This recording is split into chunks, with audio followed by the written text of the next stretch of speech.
Hey everyone, Casey here, 24, female. I've been a fan of this channel for ages. I figured it was finally time to share my wild revenge story. Now, something you should know before we get into this. I've always been a bit of a pushover. My self-esteem growing up was practically non-existent, but I was working on it. Enter Arlen, my knight in shining armor. We met in college, and I knew he was the one. Arlen was kind, patient, and understanding. This was crucial because I have chronic depression, and trust me, I could have some really rough days. But Arlen stuck by me with no complaints, just pure love and support always. Now, here's where the plot thickens. Arlen's mom, Catherine, entered the scene. I thought, hey, having a strong, confident mother-in-law like her could be good for my self-esteem, right? Boy, was I wrong. Catherine was a force to be reckoned with, and not necessarily in a good way. Picture J-Lo's fierceness, but imagine it directed at you all the time. As the years went by and Arlen and I were still dating, I started seeing more and more of Catherine's true colors. She wasn't just confident, she was domineering. It felt like she wanted to control every aspect of our lives. And I, being the pushover that I was, went along with it to keep the peace. Arlen was a mama's boy, and challenging his mom was like walking on eggshells. Plus, I didn't want to make a fuss because, well, for a long time, I thought that I was the problem. I thought that I just couldn't handle her because of her confidence and that I was a weak, sensitive little boy. Boy, was I wrong. Oh my goodness, Casey, what on earth are you wearing? It's just sweats. No, this is awful. Remind me to take you shopping. Come on, Mom. Don't talk to her that way.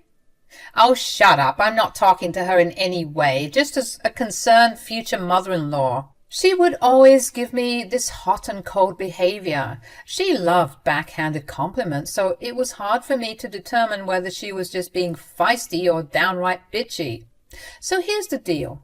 Catherine, my mother-in-law, is not your typical middle-aged woman. She's the kind who still parties like it's 1999, and I'm not talking about a quiet evening with a glass of wine.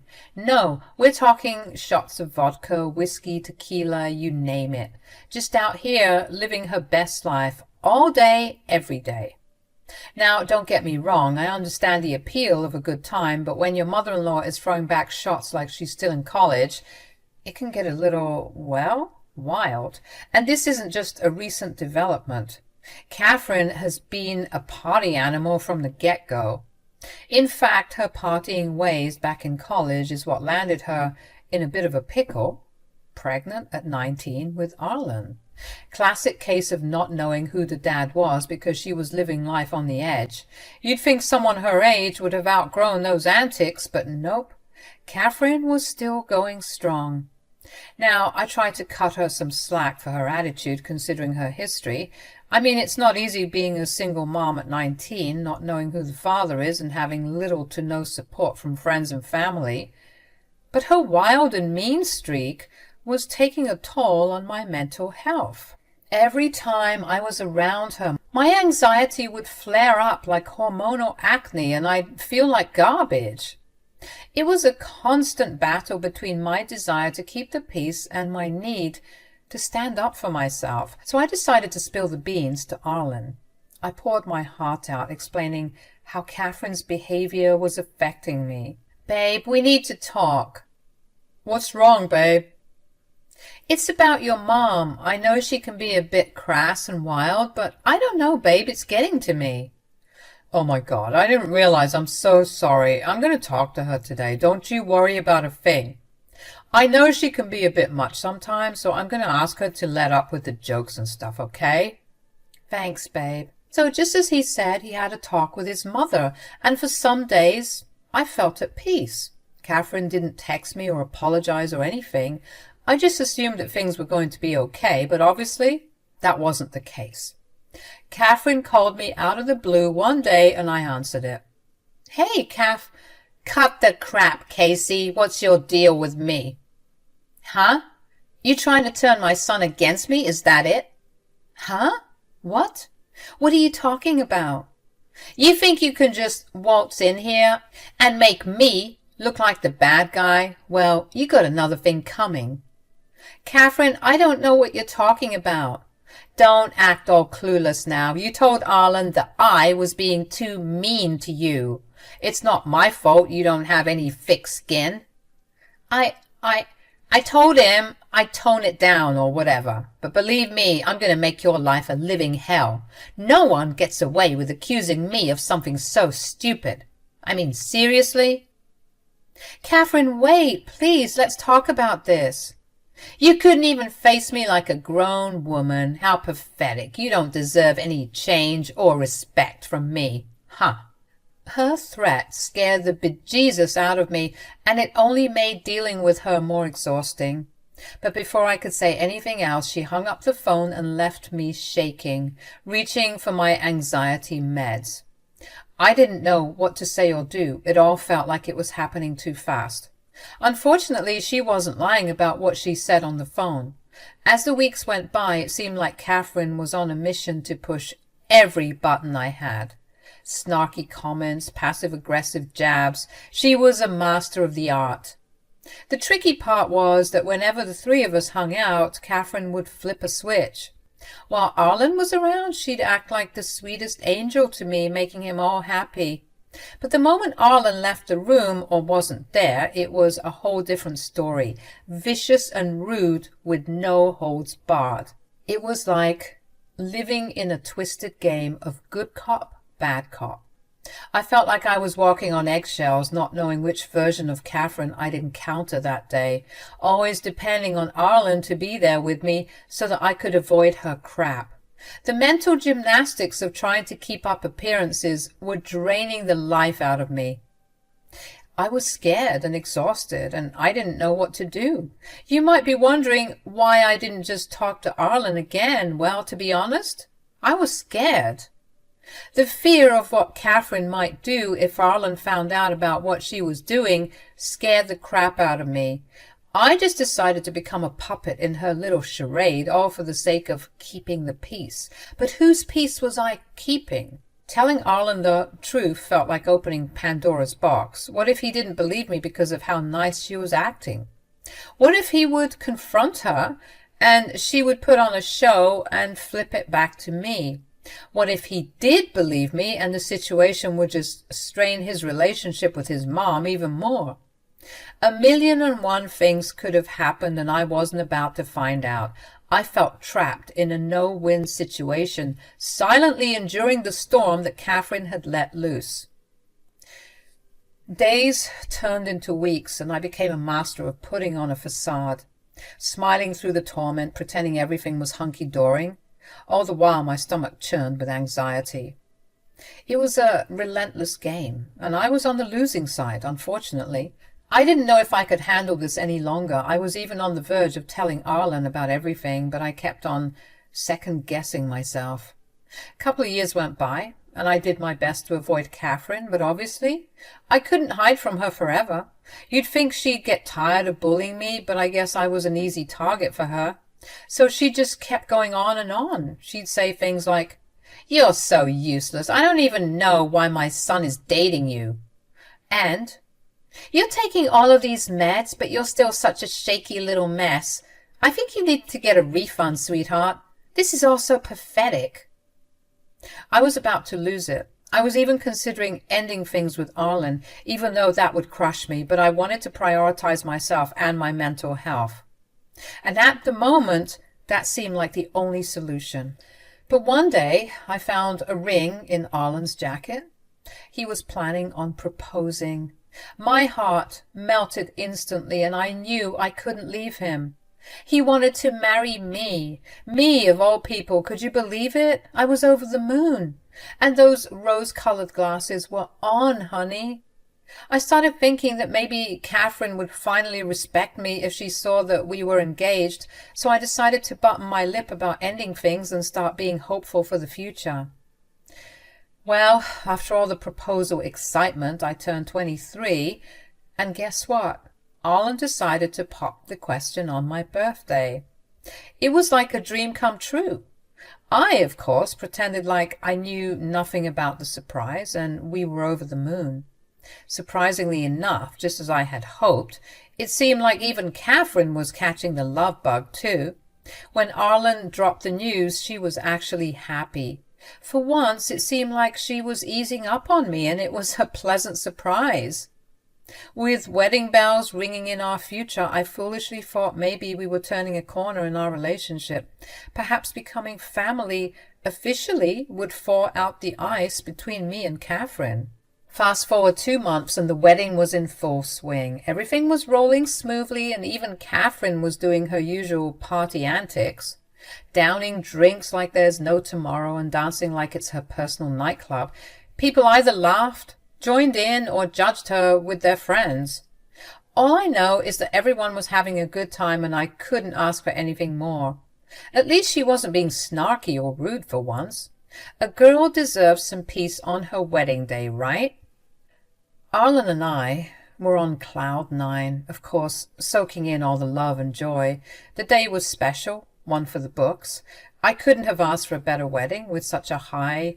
I figured it was finally time for me and my mother-in-law to turn over a new leaf. So a couple of months into wedded bliss, I thought, why not? Let's invite Catherine for coffee. Just a casual hangout to build a bridge. I dialed her number, hoping for a pleasant conversation, but oh boy, was I in for a rude awakening. The moment she picked up the phone, it was like a switch flipped yet again. The warmth was replaced with frostiness, and she unleashed her mean and nasty side on me just like before. I was taken aback, wondering if I had dialed the wrong number, but no, it was Catherine, back to her old self. You think you can invite me to coffee? What makes you think I would want to be seen alone with you in public? I'm already forced to hang out with you enough. But I thought that things were better between us. Ha, better? I never cared for you, Casey. I want you to know that. Then why were you being so nice to me these past couple of months? What was up with that? I was only doing that because I knew you had a wedding to plan. Sheesh, you think I was actually being nice? Don't make me laugh. You know what, Catherine? I did think you were being nice. Listen, you should be thanking me, okay? I cut you some slack because I knew my son would notice you being all depressed and mopey during your wedding planning. Then he'd start prying, and knowing you, you'd crack under the pressure. You're like a delicate little leaf just shaking in the wind. I had to do it. Consider it a wedding gift. Tried to salvage the conversation, thinking maybe it was just a bad day for her.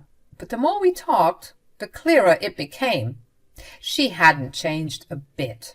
The facade at the wedding was just that, a facade. I hung up feeling a mix of disappointment and frustration. It was a harsh reality check. No matter how much I hoped for a better relationship with my mother-in-law, the truth was staring me in the face. Catherine wasn't about to turn over a new leaf. The question was, how would I deal with it? To be honest, for a long time, I didn't know.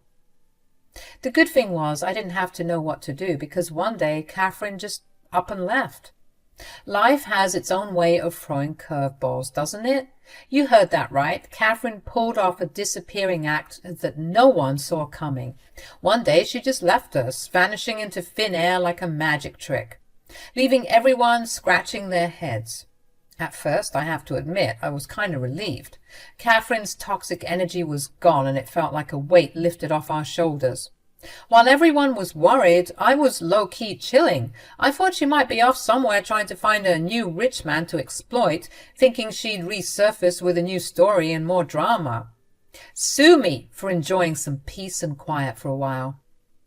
But 1 month had gone by, and my relief was slowly being replaced with worry. Then another month went by, and we went into full panic mode. Arlen and I started to get genuinely concerned about her safety. In desperation, we filed a police report, hoping they could help us find some answers. However, the police weren't exactly sympathetic or hopeful. They questioned why we took so long to report her missing. The longer you wait, the lower your chances of getting answers you'd like to hear, they said. It was a tough pill to swallow. Arlen was broken. It tore at my heart to see him like that. She's always been reckless, I know that. But disappearing like that, for this long. Something is wrong, Case. I can feel it. I know this is a lot to handle, Arlen, but I promise you we'll find her. How could she be so stupid? What was she thinking, disappearing like that? Do you think she did this on purpose? Babe, I think you need to sit down, okay? This is a lot and you need to rest. I'm so sorry about everything that's going on. As his wife, I did my best to comfort him, but the uncertainty was eating at both of us. A total of 7 months had passed, and we were forced to accept the grim possibility that Catherine might no longer be alive. We tried everything, search parties, news interviews, social media campaigns, but all in vain. It was a dark time for Arlen and me. 2 more months passed, making it a total of 9 months since Catherine went missing. Arlen and I had slowly started to accept that she might never be found. We were doing our best to pick up the broken pieces, trying to move forward without the closure we desperately wanted. Just as we were settling into our new reality, life threw us yet another curveball. I was in the kitchen cleaning the dishes when the doorbell went crazy. I figured it was probably just the neighborhood kids playing pranks again, but when I opened the door, I was met with the shock of a lifetime. There stood Catherine, alive, but not so well. She looked like a mess, just dirty. She also appeared to be high on something. Listen, I don't have much time, okay? You need to hear me. What I'm about to say is going to sound crazy, but I need you to stick with me on this, okay? Okay? I was too stunned to speak because what added to the shock was that she was holding a newborn baby in her hands. Even though I was as quiet as a mouse, Catherine, in her crazy state, started singing like a canary. It was the first time I saw Catherine look scared, vulnerable even, and the entire situation overwhelmed me. I didn't know what to make of it. The woman who had disappeared without a trace, leaving everyone in pain, was now standing on my doorstep looking like she'd been through the ringer. And what about the baby?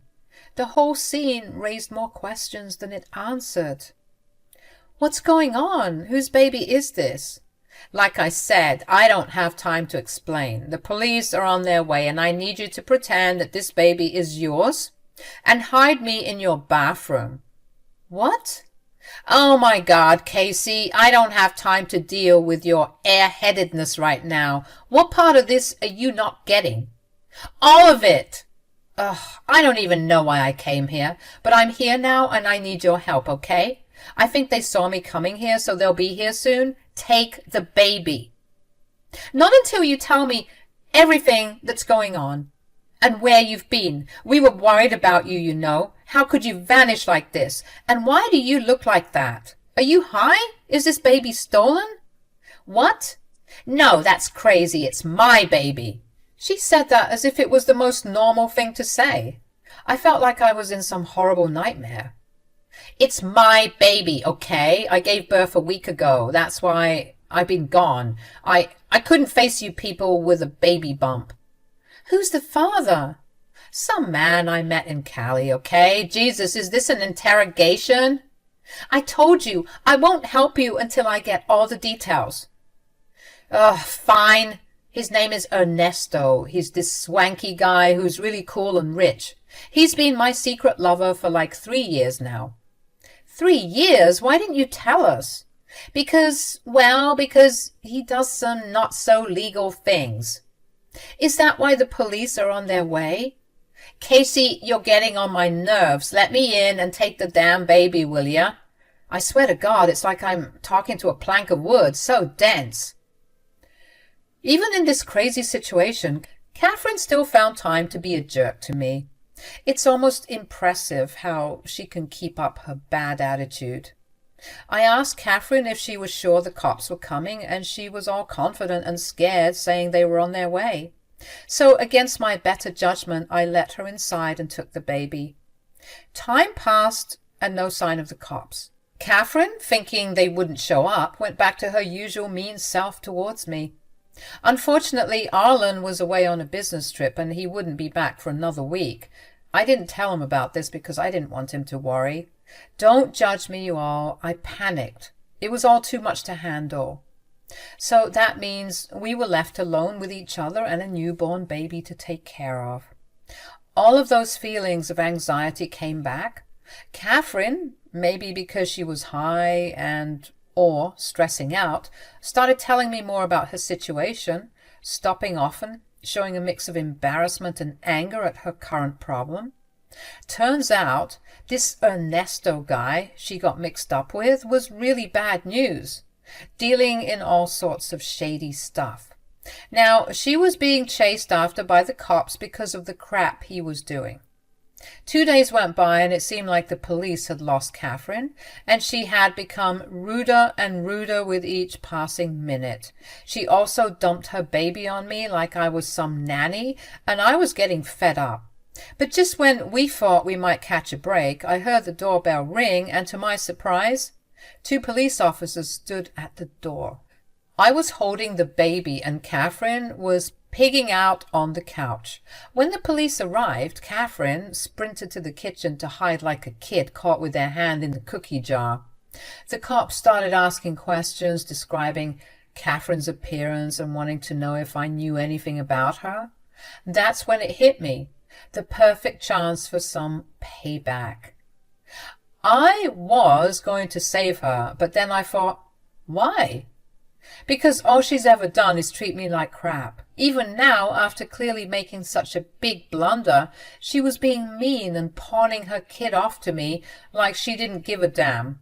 She didn't deserve any sympathy from me, so guess what I did?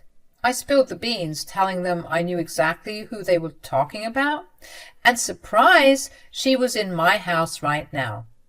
The police looked relieved and explained that she was a dangerous woman with a lot of questions to answer, saying that they had been searching for her for ages. They said she needed to be arrested ASAP for her shady dealings.